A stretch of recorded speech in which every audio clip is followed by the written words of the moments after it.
Well, Jennifer, it's been a while since we've talked, but I met Jennifer, it was at this point, it's probably 10 years ago.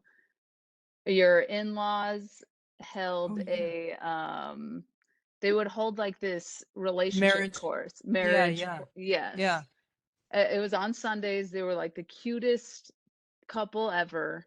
Yeah. And they had you come speak once, and this was when I was married to my Uh-huh. husband.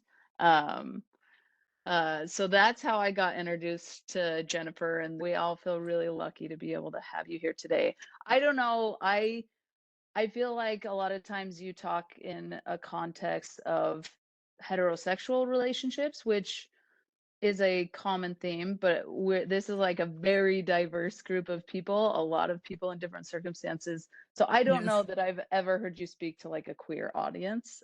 Yeah. But that's what you're getting today. So That's right. Awesome. That's good. Yeah, I'm happy to be here.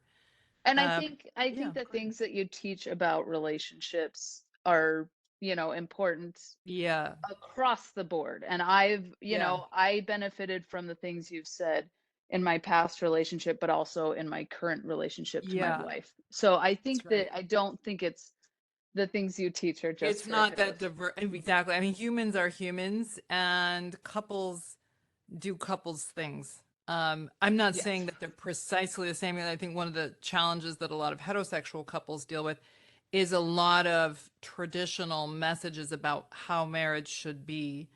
And I would imagine in a same-sex marriage, it's a little more like you're forging your own path. You don't have as much of an idea about who I'm supposed to be, who you're supposed to be. I'm not saying there wouldn't be other and different challenges. One of the questions I got was like, how does it compare? But I don't have, because I've made my focus so much LDS couples, I have some experience in working with same-sex couples, but not so much that I can say, hey, this is the clear distinction that I see. But all that said, I do think humans just keep on being human and they and Yeah. especially in marriage, because when that person matters so much to you, that's often where we get pushed up against our limitations and where we need to grow. It often shows up in marriage in a way that it doesn't show up with more casual relationships or people that we're not sharing a life with. So yeah. Hmm. Yeah, yeah, agreed. Okay, I will, that's my spiel. So I'll let you talk about, we all kind of submitted questions. I don't know if Yes, you I got you them took and a I look at pulled those. some of them. I mean, give some kind of core ideas that I have, Hmm. then answer those questions and kind of relate them to some of those core ideas, and then maybe open up the floor at that point if there's time. So yeah. Yeah, perfect. The floor Yeah. is yours. Okay, thank you. So let me just start. This were a couple of the questions that came in, and I want to kind of use them as a springboard for just laying out some ideas. One person asked if you were to give guidelines about wise sexual practices in and out of marriage, not referencing religion, what guidelines would you give? Which of the church's teachings do you find corroborated in your clinical practice? And then another person asked, what do you personally teach your children about homosexuality? What do you recommend we teach our children about homosexuality? So, so I'll just use that as a kind of starting point. So I think that, you know, I want to talk a bit about how I understand the challenges that some members of our faith are confronted with, right? Many of you here in this group, like when you are queer or sexually divergent and you're a member of the church, right? You're going to be confronted with a discrepancy that can be very, very painful. And so I want to think with you a little bit about what are the healthiest ways that we can address that divergence, and as well as healthy ways to think about sexuality and our sense of who we are. So the first idea is that I think we can only be judged by what we have control over, not by what we don't control. So what we do with our agency in a given situation rather than what choices we actually have. And so I think a lot of people feel shame often for who they are when it doesn't align with what their family or church or culture expects. And it can definitely make us feel broken, right? But I don't think we can fairly be judged by what we can't control. And so, as painful as it is to be divergent from the expectations, right? It isn't, how to say it? It isn't about us being wrong. Somebody asked, like, how do I understand this? Does it mean that I'm broken in some way or that there was a mistake made? And that's just not how I understand it. As children, we're looking to others to tell us who we are. And if the truth about our inherent worth is not reflected back to us, right, because we're different than our parents think we should be, or because our parents are limited in their ability to love, then we will suffer for living in a false idea about ourselves and our worth. And so I just think it's very important for us to teach and believe in a God that judges us, if that's even the right word, on what we do with what we're given, right? Not on what we can't control. And teach and believe in a God that created us and loves us for who we are, right? Fundamentally, in all of our diversity and our difference. God does not make mistakes. And so I have a child, for example, who's neuroatypical. He's on the autism spectrum. When he was diagnosed at age 2, some well-meaning people, right, who were comforting me in some of my distress said things like God was testing me or that there was something that I needed to learn, implying that Graham was broken in some way and that I was going to learn from this or needed to learn. And I just think that's the wrong understanding. It's the wrong understanding of my son. So while it's true that for my son, that there is an uncomfortable fit between what his gifts are and ways of being in the world are and what society generally expects, this is in no way an indicator of his value, right? He's an expression of divinity in his own right. He's a gift in his own right, and he deserves the dignity and respect that we all deserve, right? Because he didn't choose his body, he didn't choose his experience. And yet, it's also that he expresses a brilliance and sweetness and clarity that's just unique and needed and valuable. And so, so he's a gift, and even if the society doesn't reinforce that picture for him, it is in fact still true. So when one is born with an inherent attraction to their same sex, or is born feeling like one sex while looking like another, right, it can be very easy to reject ourselves and see ourselves as unworthy. I mean, for heaven's sakes, I thought I was unworthy in middle school because my family couldn't afford the Nike shoes and the Jordache jeans that were in at the time. And that made me feel defective and less than, right? Which is a very small discrepancy. I mean, there were plenty of ways I felt discrepant, but they still hurt and they were still hard. But when you know that you're attracted to the wrong sex, and of course, I'm not saying that I literally think it's wrong, but you know that the culture is oriented one way and yet you feel another way, it can be very easy to try to conform and to be what's going to get validation, or feel that you're fundamentally broken in some way, fundamentally wrong. And so, it's really easy to reject ourselves and see ourselves as unworthy, when in reality, in my view, we're all a part of the body of Christ and we all have need of one another, right? We can't say, I have no need of thee.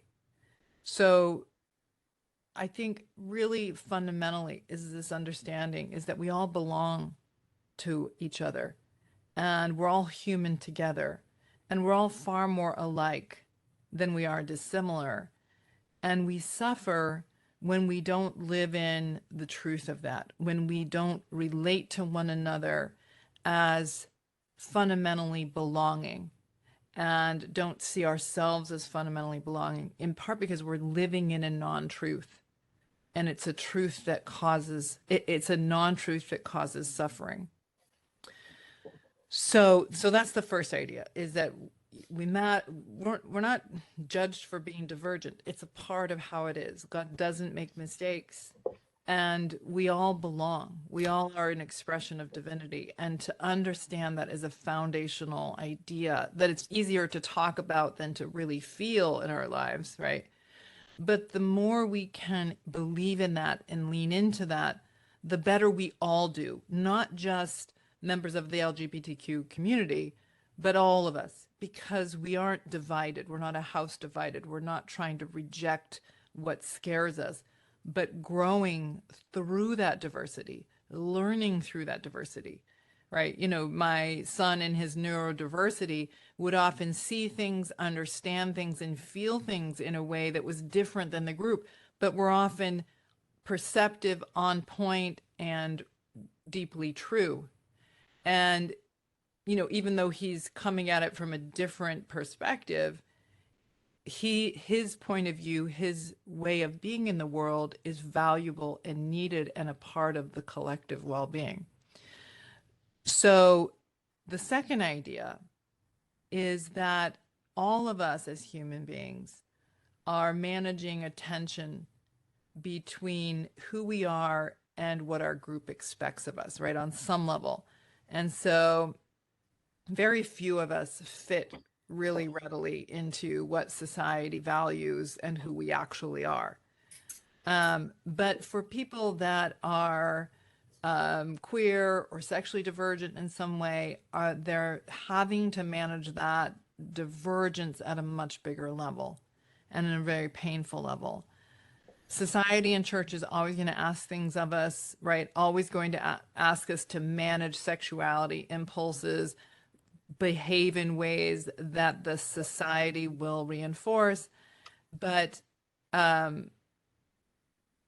this tension, right, between who we actually are and what is wanted from us is something that all human beings have to navigate.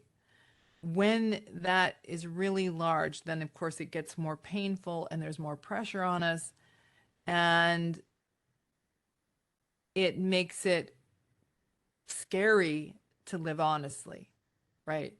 So if you feel like if you show who you are, you will lose belonging, that is really painful. So something I talk about a lot in my classes and so on is that as human beings, we want two things. We want to belong to other people. We want to belong to a marriage partner. We want to belong to a group, to a church community, to a family. It's just fundamental. We as human beings attach. We don't thrive without meaningful attachment. But what we also very much want is to belong to ourselves, to what is true about us, to who we uniquely are, to fulfill the measure of our creation, and to be true to what is really fundamental about us and express our authentic selves in the world. And so those two pressures and realities are is a fundamental tension that as human beings we're trying to work out. And so, you know, if somebody knows like, well, my family only values people who are not very emotional, don't express their feelings very much, are hard workers, you know, so on, then that child is often going to try to fit into what makes them belong to that group, often at the expense of what's actually true or even healthy for them, if that's what it takes to belong. But then what the tension is if you start feeling like you're disappearing or that you can't be true to who you are or that you're not really being who you are in order to get people to tell you you're okay. And then, you know, we're often in this question of, do I lose belonging if I'm true to myself? And this is something that all human beings have to deal with. Some people deal with it by living falsely, right? Giving false pictures of who they are as a way to keep the group happy with them while they live in another reality. And as understandable as that may be, our ability to really find peace in our lives is is in our choosing in the face of that discrepancy around how we can live in a way that gives us genuine peace with ourselves, right? If we make our lives about keeping people happy with us and making people think, a lot of us have the sense of I can't be okay unless you think I'm okay. And when we live in that limited place, we either have to mask our lives or we conform to what people want from us, but we're not yet in a position to really claim our lives. So there is a gift in all the suffering that sexually divergent individuals experience, is that you aren't going to be able to please your group, right? Usually. Now, if you have a very loving family and you have people that know you and understand you, then you're very fortunate and you don't have to lose your group to belong to yourself. But for many, many people, there is this, we want both things, and yet they may recognize I may only get one thing, right? Either I try to fit in, or I claim who I am and I lose belonging. And the gift that's in that often, okay, is that it pressures, when you can't fit in, it often pressures growth at a different level, right? It pressures you into that crucible of not being able to get what you want. I want to be true to myself and belong to you, and I can't have both things. And when you can't have both things, it pressures you to define your life through agency, through choosing. Who am I going to be, given what matters to me, given what I value, given who I am, given what I believe is best? And that you're pressured to define your life more deeply because others won't hold that task for you.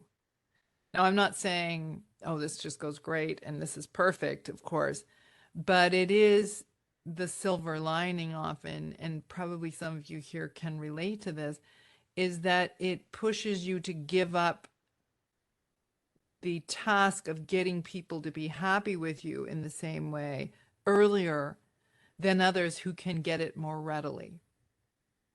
And when people learn to do that, to sustain their sense of self, even with invalidation from others, even when it doesn't fit what others want, they often find an inner strength to be able to take deeper responsibility for their lives, deeper ability to accept themselves, because they have to go it alone in a sense. They can't depend on approval to make it happen. Let me just stop for a second and just see, like, are people having questions about what I'm saying or want me to clarify any of this? This is, if you listen to me, this might feel normal, but for those of you who've never listened to me, it might feel a little confusing. So just, do you have questions, anyone who so far, about what I'm saying? I have a question. Sure. So this is making sense, I think. But I want to ask sort of because, a lot of your teaching is about sexuality and the importance of, bringing that on to Yes. us. And in this group, we have people who are asexual and in mixed orientation marriages. Yes. So it's like, I'm wondering how those two groups play into what you're saying, because I obviously have my path where I did sort of had, became I chose one path, but there's other people that are choosing other paths. And Yes. I'm wondering how that plays in with what you're saying, because as far as I understand, you believe like owning your sexuality and getting to know your sexuality is like really important to a sense of self. So when Yeah. somebody is absent of sexual feelings, how does that play in? And then also Yeah. when somebody knows they have sexual feelings one way but feels called to take another path, how does Yeah. that fit into what you're saying? Yeah, so they're all variations on the same fundamental tension, right? So they are all, it gets pretty abstract, so I'm going to try and keep it as concrete as I can. The same fundamental question of how am I going to handle the fact, right, that I feel no sexual attraction, let's say, but I want to be married, right? I want to belong to you, but I feel nothing and don't think I ever will, right? And so how do I then figure out where I can stand in my life in that impasse, in that kind of gridlock, right? And this is often what drives us into, when we're doing it well, into taking deeper responsibility for our lives in one direction or another, right? Instead of like, okay, I'm just going to pretend that I like sex and just keep trying to make this work so I don't have to make a decision. Okay, or I'm going to, or I have to give up on marriage altogether. But what I would say in that is that this is where it pushes us to make decisions, right? Is this, um let me just give one more idea. I think a lot of times an idea we often have in the church is that if I do everything right, I will be happy, right? Or if I, make the right decision, then it will all come together for me. And what's often at crisis in this is that there isn't a right decision. There isn't a decision in which you're going to get everything you want.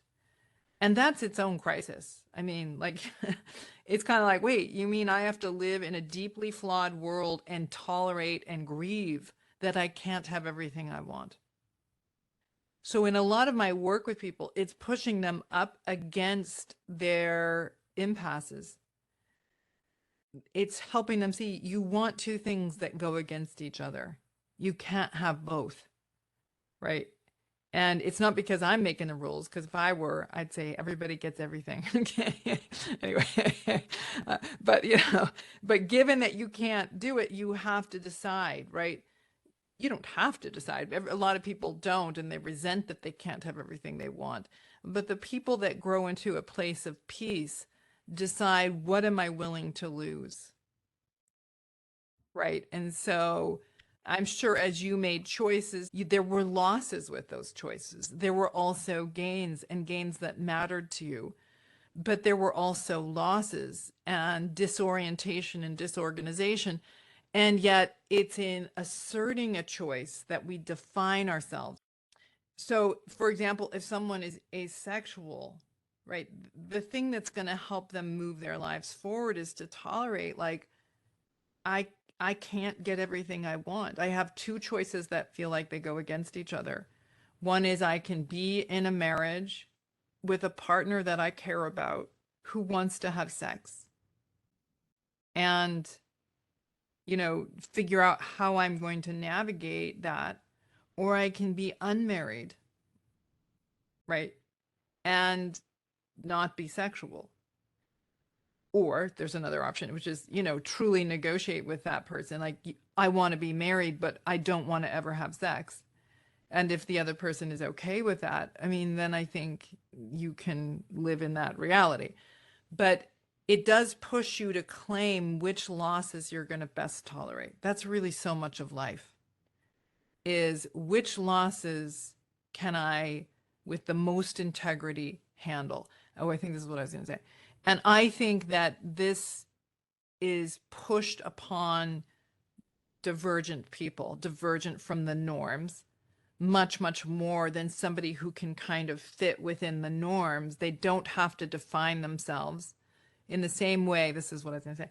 And so they can stay in a world in which they have a reflected sense of self, where when we have to deal with that divergence, it pushes us into a more solid self. It pushes us to self-define in the face of that discrepancy. So your other question was, what if you're in a heterosexual marriage, but you are attracted to the same sex. That was the other example you brought up, right? Well, I think it's very much the same question. Like, I'm working with a couple right now where he pushed his sexuality down for years. Then he kind of came to a breaking point where, he felt ashamed. So he's in a heterosexual marriage, felt deeply ashamed, was trying to pray it away, trying to get rid of it, not sharing it. And then kind of came to a breaking point, started to be more honest with himself, with his spouse, and is in this very challenging place of having to claim a decision. And there will be he deeply loves his wife. They've created a very good family, a very good marriage. Like, there's so many good things there. And yet he understands as he stays there, which he wants. He doesn't want to walk away from all of that. And of course, they would still be amicable, of course, but it's not the same as staying in that marriage. And he wants that, but he also wants to love a man. He also wants this. And so he has, and this is not to diminish it, he has infinite desires within within a finite world. I don't mean they're infinite desires, but I'm saying he's living in a finite world that doesn't readily fit itself into that. And so the sooner the more we learn to live life on life's terms and grieve what that means that we lose, the stronger we get. But it doesn't mean that we don't confront loss as a fundamental part of growing and self-defining. And so, I obviously, I guess it's obvious, I hope that our faith community will continue growing and creating a bigger tent, because to come to this question of what we have as Latter-day Saints, we have some amazing aspects of our theology around sexuality, partnership, progression, embracing of the body that I think are so valuable for human well-being. And the more we can truly include our non, hetero brothers and sisters, right? The stronger we'll be as a community, the better we'll be. And so clearly, I hope our community will grow to be more inclusive. But in those discrepant realities, right, it really comes down to what losses can I back up in my life? I know that sounds depressing probably to some, but I don't know of another way. It's, what we often do is we resent that we can't have it all. And this is for all humans, right? We resent that we can't have everything we desire. I remember one client saying to me, like, I'm never going to live in England. I always wanted to live in, I mean, she had a very good life. I mean, this is just a silly thing, but she's like, what she was wrestling with is the finiteness of life. And that even if she's on a decent path, there's all these other paths that she still grieves. And so it is a part of the human experience to miss out. And so what missing out can I get my head around? That's the missing out. That's living life best, as hard as that is. What are other thoughts or questions, either from you, Sadie, or others? Yeah, that's really depressing. I want everything. Who doesn't? Yeah. Um, is there anybody else that has thoughts or questions surrounding this? Um, I just got a quick question from somebody that was saying when they have sex, they have connection, but they don't feel any sensation. I don't know if that's something you come across pretty often. Um, are there they want to know if there's something wrong with them or if it's a sexuality label that they don't. Well, I think so. I do think there is. sometimes I think about it in terms of like musical ability. And there is a real spectrum, people that are just like musically gifted as a very young child. They're like singing tunes and they get it. And then there's people that are tone deaf from the beginning or always tone deaf, right? Okay.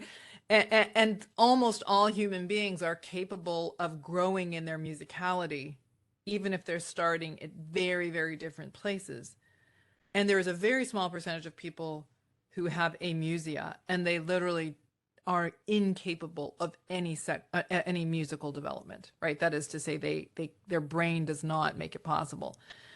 Um, so it's a little hard for me to answer the question on this person because I don't necessarily know, is there no feeling because, well, I'm not saying this person, but there's lots of reasons, sexual trauma, that the person has learned to shut sexuality down for a long time, that they never were that sexual at all, and they grew up in a culture that suppressed it, right? That, that they have never let themselves have a sexual thought. For example, I had a client who actually had very sexual thoughts as a child, even kind of S&M type thoughts, and they scared her so much that she shut it all down instinctively because it felt so scary to her. And then in her 30s, she felt nothing. It was only as I was asking her more about her history that I understood she actually had a very heightened kind of sexual awareness. It just was scary to her. And so she didn't want to develop it at all. So there's that possibility. So it depends a lot on why one isn't having sensation. I've certainly worked with clients that had no sensation. This is just one example of a person who almost resisted sexuality because she saw it as a way to be used. And so her body was kind of resisting and rejecting it, and she really did feel nothing. And once she kind of worked through that impasse in her own mind and knew and was in her split decisions, okay, of, a sexless marriage with a man who will eventually leave, or claiming this marriage, then her body started to respond more because she wasn't in a kind of internal struggle. So there's a lot of reasons. The person asking this question, let's just say that biologically you're unable to feel anything. I would still be then let's say that is the case, I would still be thinking about, what do I choose? And the more that one chooses it, the more your body works with you. So if I choose the connection, if I choose to be here, if I'm not resenting it because I'm saying, of my choices, this is the choice I most want, then you're more likely for your mind and body to work with you to be capable of feeling pleasure there. Now that maybe you would never be orgasmic, maybe you would not be having the heights of arousal, but you might be able to bring more of yourself and your capacity for pleasure into that connection. So, as humans, we're often in these kind of contradictions within ourselves that show up in our sexuality. Thank you for that. To kind of jump back to what we were Yes. talking about a little bit earlier, somebody asked, um, can you talk about how to claim yourself, how to be okay outside the norm and grieve your own Yeah. reality? Because Yeah, that's a I great think, question. we all really like being in the norm. And Absolutely. being in this Yeah. space makes us step out of the norm, even if you are in a mixed orientation marriage and still have the outside Yeah. look. You're stepping out. How do, like, what are ways that you can Well, grieve and first of all, I own it? think it's very hard, and it's much easier to sit here and talk about it than to actually look at it, I mean, because it's difficult when you feel like you're not being treated as you are, Hmm. right? When you're not being understood, when you're maligned in some way, and to hold your dignity. And I think that, you know, how to say it. So I have two thoughts about it. The first is, if you can truly believe in a God that knows you and accepts you, it's a big deal, because then you can really use that as an antidote, that I am known, I am understood, I am accepted, I am enough, and I'm not going to determine who I am by limited perspectives. Now, this is not easy. Even if you can stay really clear about that fact in a moment, we are so wired to track what other people think as a kind of biological survival thing that learning to really reduce that voice and hold on to a higher truth is not easy. But I do think that people can get better and better at it, because what they start to understand is that people who see it differently are living from a more limited view. They're living in a more limited reality. And so I don't need to cast pearls to swine. It's not my favorite expression, because I'm not implying that people that have a limited understanding are swine, but I don't need to take higher truths and throw them at the feet of non-truths.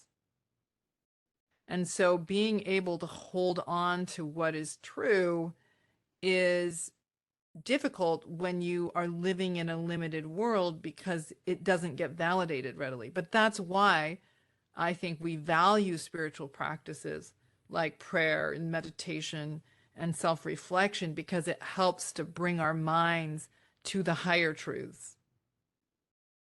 So, when I was in my late adolescence, I was I really felt insufficient in so many ways. I was like Coke bottle glasses, too much hair that was like 4 feet off my head, because we did perms and Farrah Fawcett then, and it was not a good look for me. And my family didn't have much money, and so I just kind of had a lot of social rejection. And so I was, though, in the face of the invalidation, trying to hold on to a sense of my dignity that superseded like how I was seen and treated by others. And so I remember really being in pursuit. I had faith in a God that loved me and knew me. Meaning, when I say I had faith in it, I had hope for that. I could feel it as a possibility, but that I couldn't really yet feel in my heart. And so I really went into a kind of, I'm not going to get it from the group. I've got to get it from here and in a God that knows me.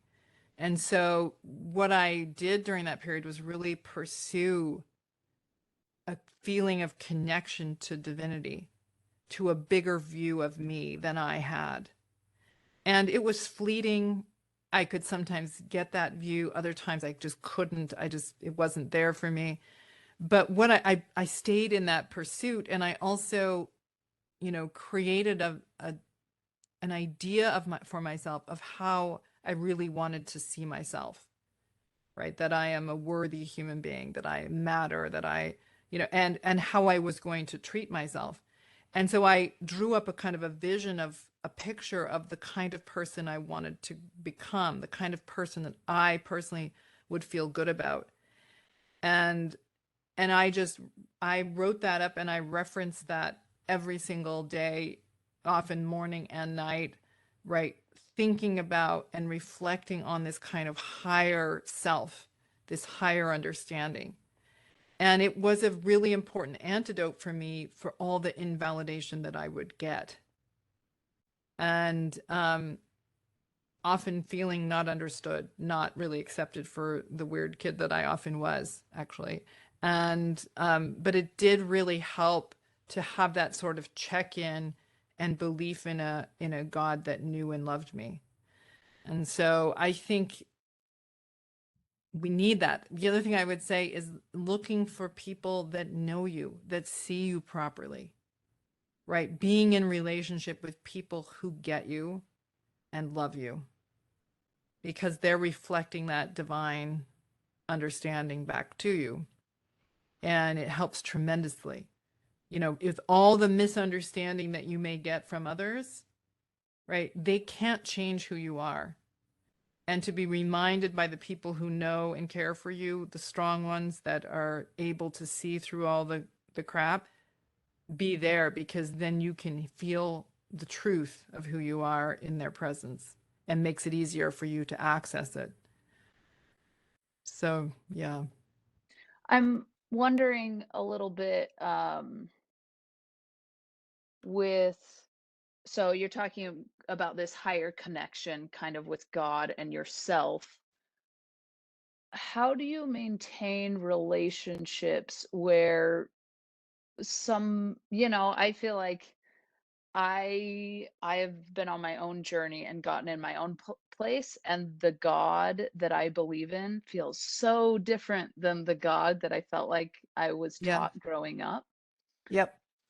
So how when you've developed this new place, this new connection with yourself and with God, how do you maintain relationships or um even feel safe around people who haven't done that for themselves or 100% just believe in a different type of God than you Yeah, do, you yeah. know? So first of all, as human beings develop, there's a lot of research on this and theory on this. Their view of God changes. So if you're in a kind of very young moral mindset, you have a God that punishes and rewards and like some people and doesn't like other people, and it's just a much more tribal God, right? Then as you grow into a deeper ability for social connection, you believe more in a God that values you doing your part and, has commandments and expectations, but is more loving than that, even if still judging. And then as you grow into a more self-authoring position, as I'm talking about, well, the God you seek it changes to a different meaning. It's more of it. It's a. It's more. What's the word? Um, it's not quite the right word. I don't quite have like the God of the. Or is it's very literal and concrete, like like you know, religious symbols are like concretely valuable. Whereas you grow, they become more symbolically valuable. So you have more of a notion of the concept of truth and light and living into a higher self and a being that cares about you doing that, right? Perhaps. And I don't think everyone has to believe in an actual being to still access that sort of divine truth, that truthful way of living. So, how do you feel? So first of all, I'm just normalizing that our view of God develops as we do. Um, how do you feel safe around it? I would say the idea of safety isn't really the right idea because what makes us unsafe with people who think differently than us is only if we need them to see us for us to hold on to our sense of our dignity. Does that make sense? So, That does make sense. And I don't know, it's really good. It's very profound. Keep going. okay, okay, okay, good. Right. And so again, it's like and I can fall into this for sure. Like I know I'm with people who think I should think a certain thing or whatever. And you can feel the pull into seeing yourself in the way that they see you rather than holding on to who you are and letting other people be where they are, be who they are. Even if, and I often think, that person thinks how I used to think, and Mhm. I can forgive them for that. And yeah, and I can still love them, right? And the more you love people, right, the more you win. And I don't mean it quite like that you win, but if you're Mhm. looking to them to love you, you're putting yourself under them as opposed to, can I love this person who, for whatever reason, needs to see the world in black and white ways, needs to be judgmental, to manage something in themselves. Doesn't feel good, but can I love them anyway? That's where they are. Hmm. Yeah, that's hard. It is. But, I think it is the only way to get past it. Somebody asked what so and maybe this is in context of family members, maybe not. But if you have a relationship where obviously when you're thinking differently, somebody their reaction is either fight or flight. Hmm. How do you um are can you engage with that person, or is it like therapy or no go? Like how does that work? Can you Uh-huh. Okay, so the question is if you have a family member or somebody that matters to you, but they will either fight you on, basically the fact of who you are or your choices, or they will pretend it's not happening or, absent themselves from the conversation. Well, right. where we get in trouble is when we're trying to convince somebody that we are the right kind of person. So as soon as we are saying, I need you, listen, okay, okay, I'll come back to that. I get why we're doing it. Believe me, the people that matter to us, we want their acceptance, and there's nothing weird about that. But if we're saying, I've got to get you to accept me, got to get you to understand me for me to feel okay, then we've placed the locus of control into the hands of somebody who can't handle it, who's not going to handle it well. And so it's not about getting them to understand. It's about revealing how to say it? It's about, a lot of times let me say it a little bit differently. I talk to people about the difference between intimacy and control or validation. Intimacy is to reveal ourselves, to be true to ourselves, to show who we are. And intimacy is unilateral. Now, I don't mean if they're flying out the room that they're going to understand your sentence if they're not even there to hear it, but they understand that you're showing who you are. They just don't want to deal with it. So if we are intimate, right, then the locus of control is within us. We are showing who we are. We're not apologizing for the truth about ourselves. If we're trying to convince them that we are the right kind of person, right, right, then they're going to use that power that we're giving them to either fight us and tell us we're not, or just try to get away from us. But to really operate from a place of intimacy, it requires coming to peace with ourselves. So, hey, mom, it is painful for me. It's hard for me that you struggle so much to come to peace with who I am. Okay, that would be an intimate statement. It has been hard for me too. I can understand why perhaps it's hard for you, but it is still painful. So that's not trying to convince mom.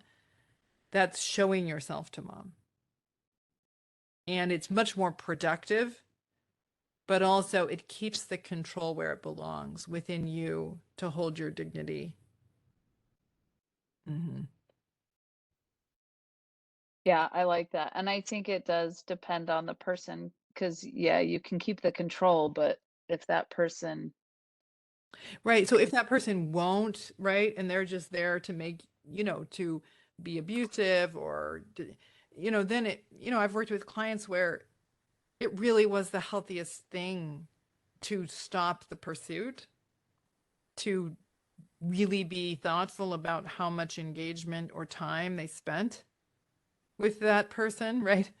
Because they hmm have to make a decision, but based on what is true about the other person. It's not healthy for me to keep trying to get this person's acceptance. That's never going to give it. Or I'm not going to spend any more time trying to get them to understand me or love me. And so then still living in the truth, it doesn't mean that you're writing that person off forever, because if they were to change or come back differently, then you could have a different conversation. But yeah, if someone just refuses to confront themselves in their relationship with you, I mean, this is why I think love, as my favorite interpretation of Christ's message, the one that resonates most with me, is that love is more important than ideology. Like that love leads the way. Because as we come to know real people, real individuals in the body of Christ, it pushes us to grow, right? It's like, you know, who is this other person? It challenges my worldview. It challenges what I want. It challenges my sense of who I am as a mother. I'm just like using that as an example, whatever. It, and if I care about this person, then their experience, their story, who they are matters. And it matters for shaping my sense of what is true and right. And so I think Christ was very clear, like love is the highest principle. Love is the measure. And but love is really hard, and that's why we cling to ideology more than love. Is we love our own ideas and we love our own comfort. Loving other people is really hard, and tolerating other people often is very hard. That makes sense. That makes sense. Um, we had a question. Can you talk about how to make sense of things when what you are choosing isn't producing the results you hoped for? Which I think, I don't know, I've experienced that before where it's like, Yeah. okay, I'm choosing this path, it's going to look this way. And Yeah. then the Right. results are way different than Right. what I had planned for. And Right. it's Well, I think hard. that's so much of life. I mean, again, I think a lot of times why we're like, oh, I want to know God's plan, or I want to, it's because we want to avoid that process of choosing and then being like, oh crap, this isn't working out, or this isn't what I wanted, or this isn't yielding the results I was hoping I would get.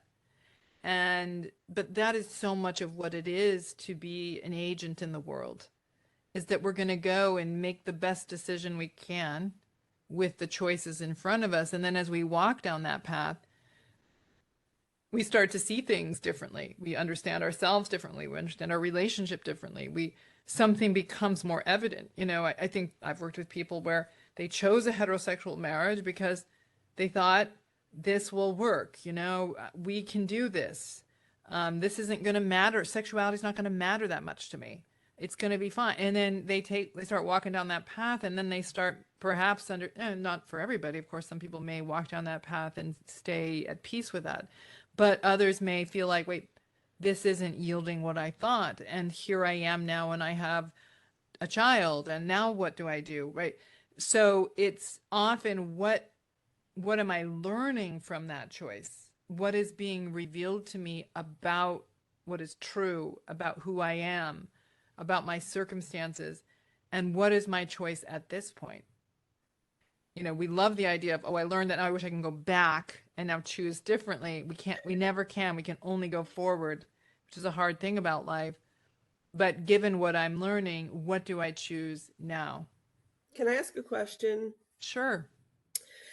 I'm just thinking about what feels like an impossible choice when you feel that God has led you to the church that a lot of us are in, or or has led us to stay there. We've had spiritual experiences, all of that.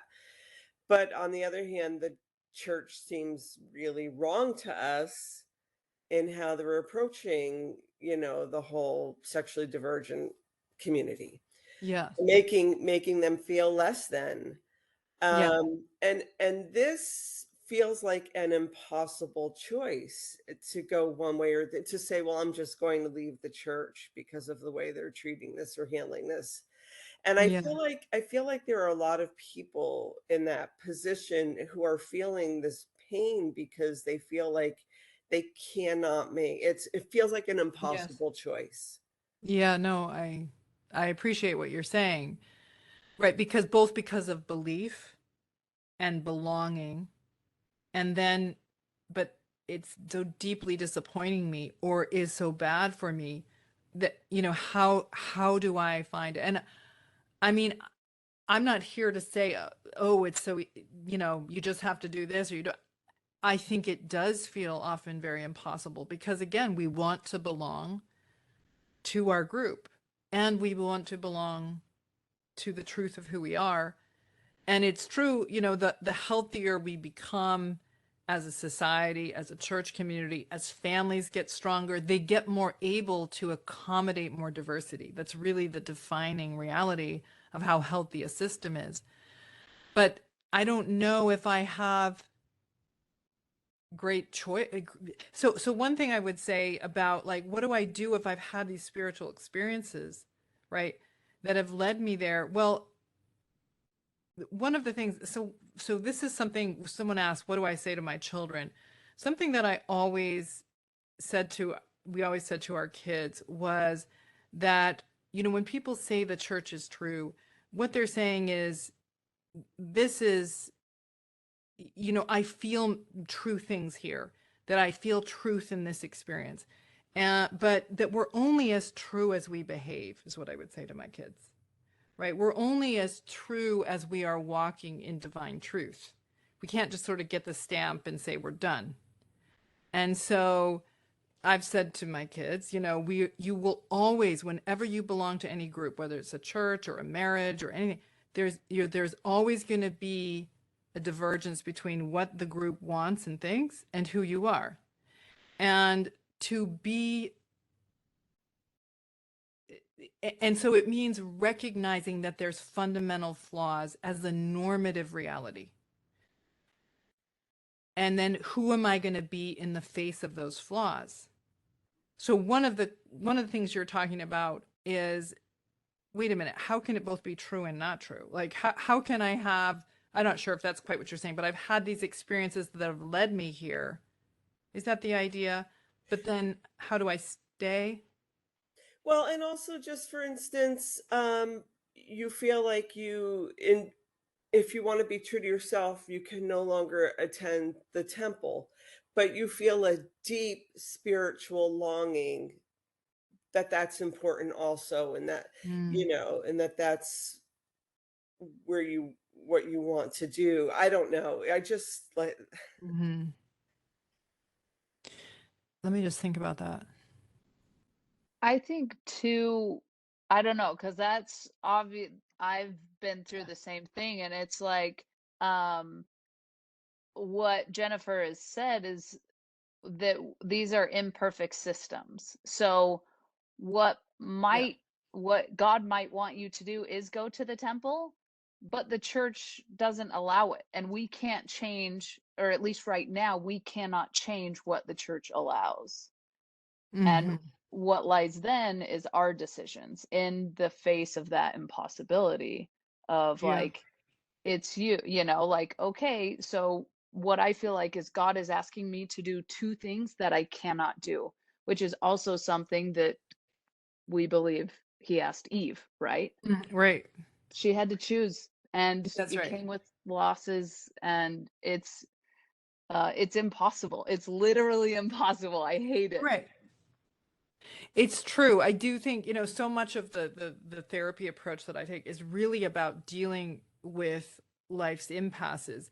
I don't know what the answer is for you, and I certainly think the impossibility reality is just so painful. Like, you want two good things and you can't have them both, or that the limitations in other people make it impossible.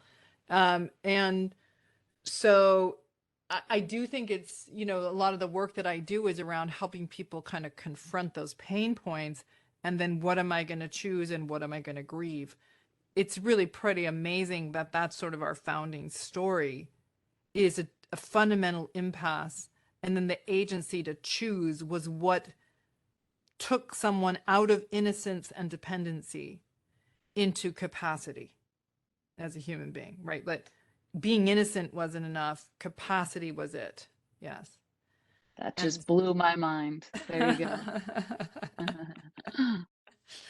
yeah, and so it's hard.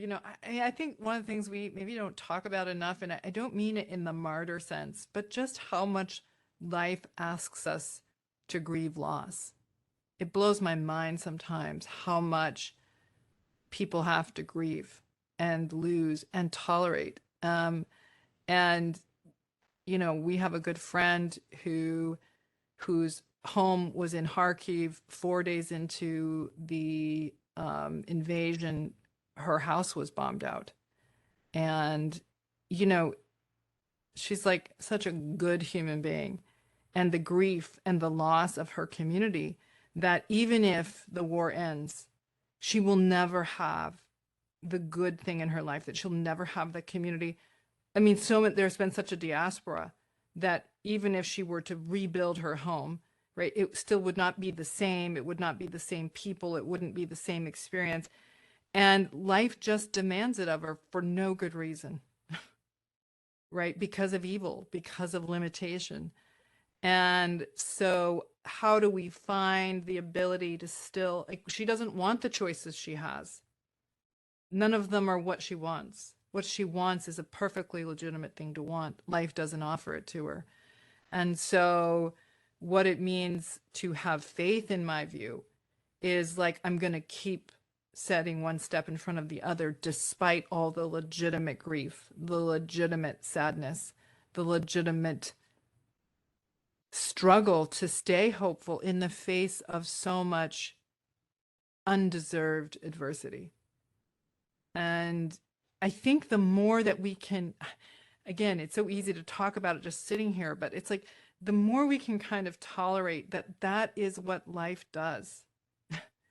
My mom was just diagnosed with pancreatic cancer, and it's just heartbreaking because she's so good and she's given so much in her life, and like, just to handle that, that's just a loss we're going to have to deal with. And so life is about it. The more we can kind of not go into why me, really it's like, why not me? Because humans suffer. And so can we find a way to tolerate that fact and find what is the best path that I can stand behind in the face of loss, grief, misfortune, injustice? That's what it is to turn the other cheek. That's what it is to create good in a world that is suffering. Thank you, Jennifer. And I really feel that, like, when you're kind of in it, in that turmoil, it feels pretty dark, and it's Yes. sometimes can be pretty depressing.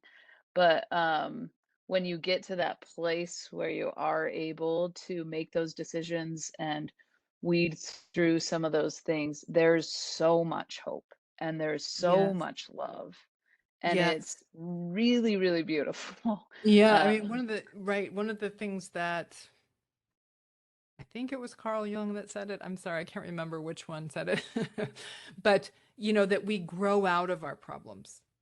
And I mean, again, that makes it sound like we're just growing out of things, and but that is, as you take that step that builds capacity, like Eve did, right?